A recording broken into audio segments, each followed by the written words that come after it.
اس وقت جو دنیا ہے وہ اوپینینز کی دنیا ہے، رائے کی دنیا ہے۔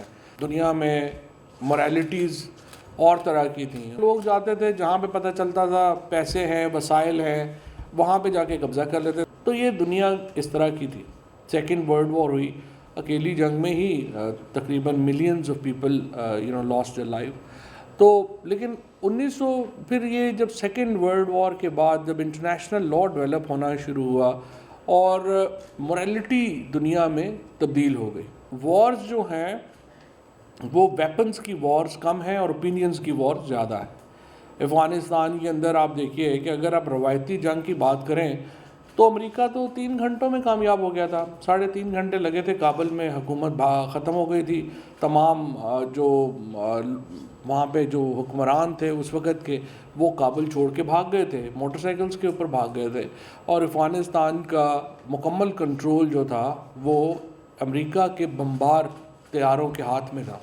اب یہی کہا جاتا ہے کہ امریکہ ایکچولی وہ جنگ ہار گیا۔ وہ کیوں ہار گیا یا اس کو کیسے؟ کیونکہ ڈیفینیشن آف وکٹری چینج ہو گئی ہے دنیا میں۔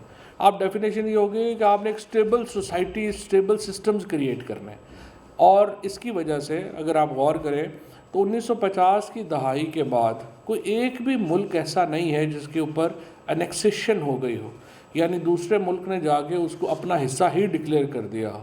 صرف جو مثال ہمارے ہاں ملتی ہے وہ کویت کے اوپر حملہ کیا تھا عراق نے، اور پھر اس کو کویت کو چھوڑنا پڑا۔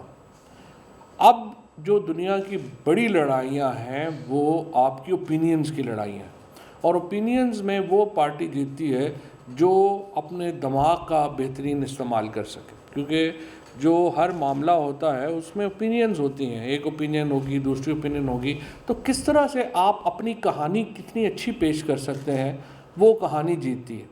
اب فوجیں اس طرح سے جنگیں نہیں جیتتی، فزیکل لڑائیاں اس طرح سے نہیں ہوتی ہیں، آپ کی سٹوریز کی لڑائیاں ہیں کہ آپ اپنی کہانی کیسے پیش کرتے ہیں۔